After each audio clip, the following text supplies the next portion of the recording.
Hello and welcome back to One Idjit's Thoughts on Gravity Falls. I have the new podcast feed, again thanks to Nutty and Nimlas, and the last week and a half have been releasing digest episodes of past content from both the old feed and the YouTube from Dog Days 2023. Now things come back together as I resume single episode podcasting. From here on out, the content of the podcast RSS feed and the content on YouTube will basically be the same, with a little added video, obviously, on the YouTube. If you're only on YouTube, things won't seem much different, and if you're on the traditional podcast feed, you'll now hear the content from the digests, except for one at a time, and with intros. So today, I'm providing One Idjit's Thoughts on Gravity Falls Season 1, Episode 7, Double Dipper, which first aired Friday, August 10th of 2012. The brief summary. Grokelstan hosts a party at the Mystery Shack to attempt to lure the area's teens to spend money there. Dipper has an elaborate plan to get Wendy to notice him and dance with him. He's even wearing a bow tie, because everyone knows bow ties are cool. Bow ties are cool. After discovering a poorly repaired photocopier in Stan's office can clone human tissue, Dipper makes numerous copies of himself, which works for a while until the clone's sudden but inevitable betrayal. Meanwhile, Mabel tries to make friends at the party and succeeds, though her bid to be crowned hardiest partier is lost to Pacifica Northwest, a popular girl. Very cartoonish. I liked that Pacifica's high note in her song performance shattered a red solo cup. And my favorite line... The young people of this town want fun?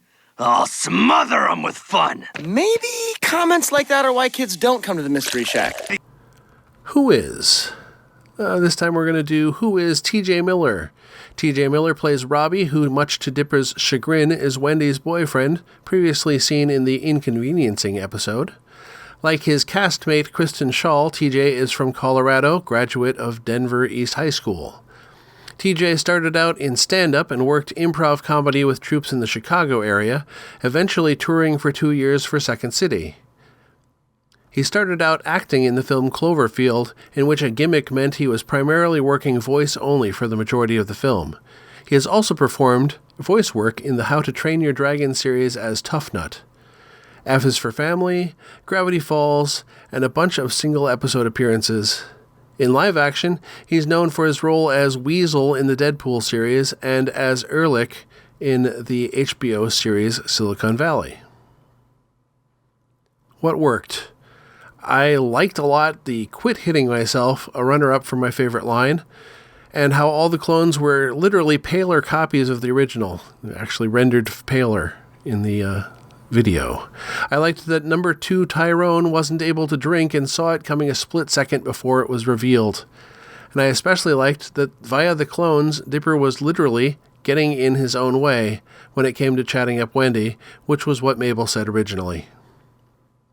What didn't work?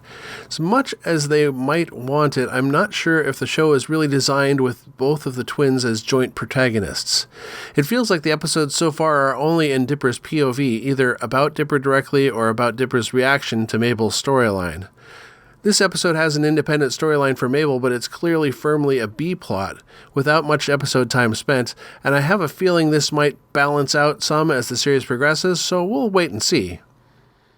Then also, not really a flaw, but this category seems more like the place to put it, since it is a Monster of the Week plot, and it doesn't appear to involve a season plot or the Monster Book or anything. Oh, and I should mention, I watched a YouTube reactor do the first episode and noted that Dipper's book does in fact say Volume 3 inside, a fact that I missed when I was pondering whether the 3 on the cover was a volume number. All right, things to ponder. Well, they revealed the origin of Dipper's nickname, a birthmark in the shape of the Big Dipper constellation, but I do not believe that they have yet revealed his actual first name. Next time we'll be looking at Season 1, Episode 8, Irrational Treasure. Happy hunting!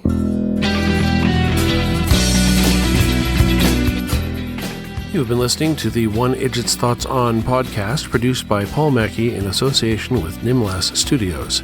Any short clips of audio from shows is included under fair use for commentary purposes, and copyright for that content remains with its original copyright holders. The theme song is Too Good by Jack Mangan and is used by his generous permission.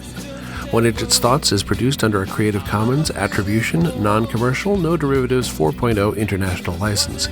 You can find more episodes of this podcast and many other fine podcasts at nimlast.org.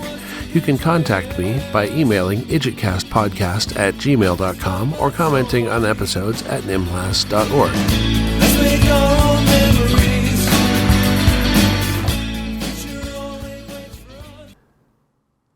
I suppose the whole cloning copier thing was possible because the Mystery Shack is built on a center of mystical convergence, right?